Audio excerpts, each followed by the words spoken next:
یہ لوگ ہیں جنہوں نے سر پر عمامے سجائے، جسم پر جبے کبے سجائے ہوئے ہیں، ان کی داڑیاں لمبی لمبی ہیں، مسلمانوں کا لبادہ اوڑھ کر، مسلمانوں کی شکلیں بنا کر، مسلمانوں جیسے عمل کر کے مسجدوں میں نمازیں پڑھ کر دن کو عبادت کرتے تھے، جس عبادت کا اسلام سے کوئی تعلق اور واسطہ نہیں ہے، اور رات کو سرنگیں نکالتے تھے تاکہ نبی پاک صلی اللہ علیہ وسلم تک پہنچ سکیں، اور نعوذ باللہ میری زبان گوارا نہیں کرتی، نقل کفر نہ باشد کہ ان کی یہ سوچ تھی جو آج بھی یہودیوں کی سوچ ہے، ان کی وہ سوچ تھی جو آج بھی یورپ والوں کی، انگریزوں کی اور نبی کے دشمنوں کی سوچ ہے۔ یہودی وہاں تک سوچتا ہے جہاں تک مسلمان نہیں سوچتا۔ ان کی سوچ یہ تھی کہ مسلمانوں کے نبی کو سرنگ نکال کر روضہ مبارک سے ان کی نعوذ باللہ لاش کو نکال کر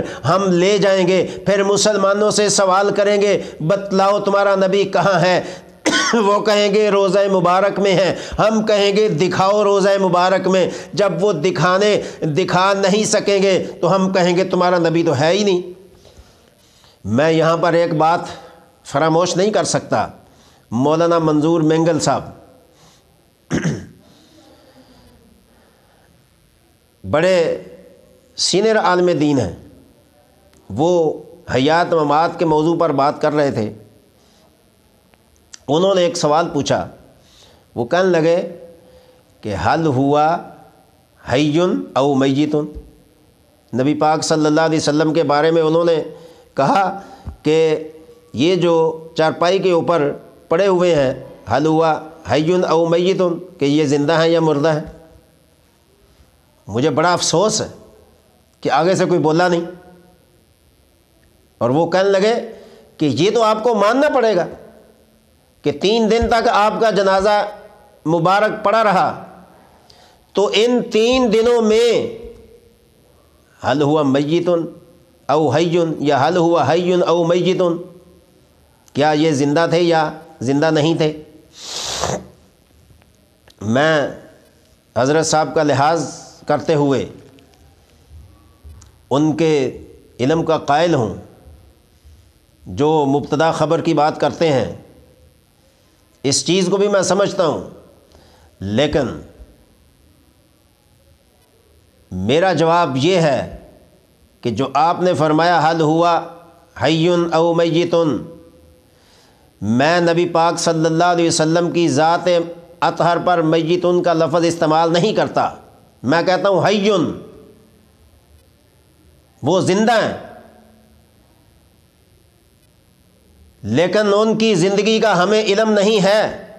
کیا جو اللہ نے فرمایا وَلَٰكِن لَا تَشْعُرُونَ، یہ تشعرون جب اللہ نے فرما دیا کہ آپ کو ان کی زندگی کا علم نہیں ہے، تو پھر ہم کیوں میت کہیں؟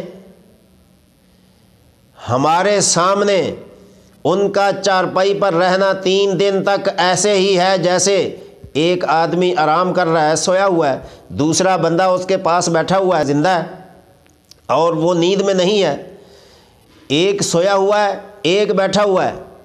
اب جو سو رہا ہے اس کو خواب آ رہا ہے، وہ خواب میں پتہ نہیں کہاں کی سیریں کر رہا ہے۔ اب جو پاس بیٹھا اس کو پتہ ہی نہیں ہے کہ اس کو کیا خواب آ رہا ہے۔ اگر اس چیز کا علم نہیں ہے تو پھر ہم نبی کی ذات کے بارے میں یہ کیوں کہہ سکتے ہیں کہ حی او میت؟ وہ تو ہیں ہی حی، لیکن وَلَٰكِن لَا تَشْعُرُونَ، نہ ان کی زندگی کا علم عالم کو ہے، نہ مفتی کو ہے، نہ کسی مفسر محقق محدث کو ہے، اور نہ ہی کسی اور انسان کو ہے، لیکن ہیں حی۔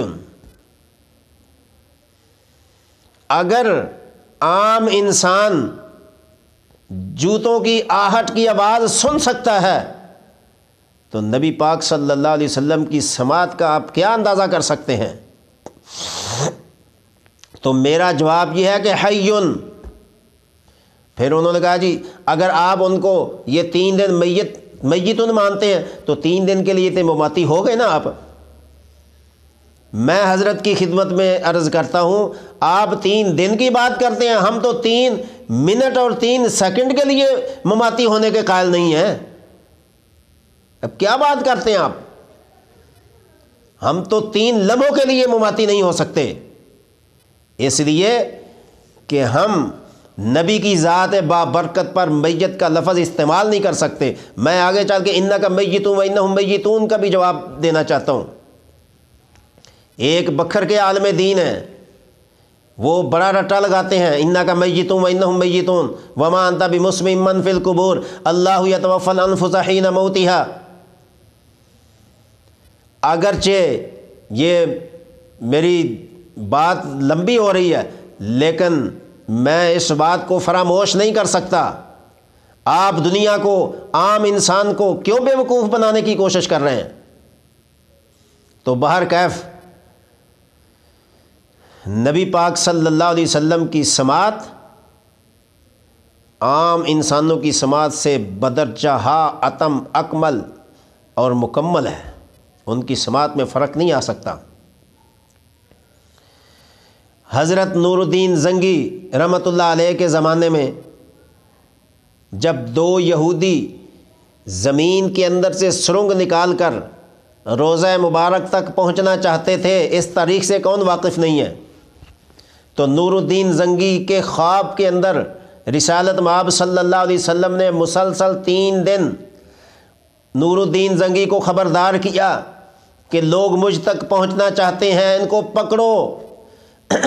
جب نور الدین زنگی نے کہا کہ یا رسول اللہ صلی اللہ علیہ وسلم مجھے نہیں پتا کہ یہ کون لوگ ہیں، تو رسالت مآب صلی اللہ علیہ وسلم نے ان کی تصویریں نور الدین زنگی کو دکھائیں کہ یہ لوگ ہیں جنہوں نے سر پر عمامے سجائے، جسم پر جبے کبے سجائے ہوئے ہیں، ان کی داڑیاں لمبی لمبی ہیں، مسلمانوں کا لبادہ اوڑھ کر، مسلمانوں کی شکلیں بنا کر، مسلمانوں جیسے عمل کر کے مسجدوں میں نمازیں پڑھ کر دن کو عبادت کرتے تھے، جس عبادت کا اسلام سے کوئی تعلق اور واسطہ نہیں ہے، اور رات کو سرنگیں نکالتے تھے تاکہ نبی پاک صلی اللہ علیہ وسلم تک پہنچ سکیں۔ اور نعوذ باللہ میری زبان گوارا نہیں کرتی، نقل کفر نہ باشد کہ ان کی یہ سوچ تھی جو آج بھی یہودیوں کی سوچ ہے، ان کی وہ سوچ تھی جو آج بھی یورپ والوں کی، انگریزوں کی اور نبی کے دشمنوں کی سوچ ہے۔ یہودی وہاں تک سوچتا ہے جہاں تک مسلمان نہیں سوچتا۔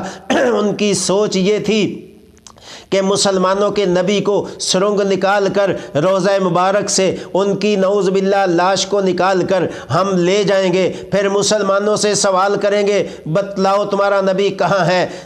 وہ کہیں گے روضہ مبارک میں ہے، ہم کہیں گے دکھاؤ روضہ مبارک میں۔ جب وہ دکھا نہیں سکیں گے تو ہم کہیں گے تمہارا نبی تو ہے ہی نہیں۔ یہ ان کی سوچ تھی۔ لیکن میں مماتی ٹولے کو یہاں پر کہنا چاہتا ہوں، اگر نبی پاک علیہ السلام روضہ مبارک میں نہ ہوتے تو نور الدین زنگی کو کیسے خبر ملتی کہ یہ لوگ مجھ تک پہنچنا چاہتے ہیں؟ اور یہاں پر اس چیز کا جواب بھی مل جاتا ہے۔ آپ کہتے ہیں کہ عالم ارواح کے اندر یا عالم برزخ کے اندر وہ زندہ ہیں، یہاں تو صرف جسم ہے۔ نعوذ باللہ، کیسی سوچ ہے؟ وہ بھی نبی کے بارے میں کچھ تو خیال کریں، اپنی مسلمانی کا ثبوت تو دے دیں۔ کیا عقیدہ آپ نے رکھا ہے؟ اس عقیدے کو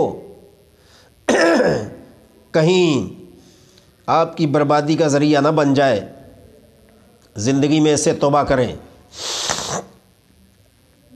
نبی پاک علیہ الصلاۃ والسلام روضہ میں تھے، حیات تھے، زندہ تھے، تب نور الدین زنگی کو بتایا۔ اور یہ تو بزرگوں کے واقعات ہیں جنہوں نے خواب میں بتا دیا کہ یہاں ہمیں پانی سے خطرہ ہے یا پانی ہماری طرف آ رہا ہے تو ہمیں یہاں سے نکال کر دوسری جگہ دفن کر دیں۔ یہ تو بزرگوں کے واقعات ہیں، آپ نبی کی سماعت کے قائل نہیں ہیں۔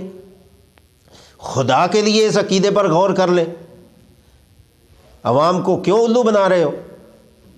تو بہر کیف یہ ایک حیات کی مثال ہے۔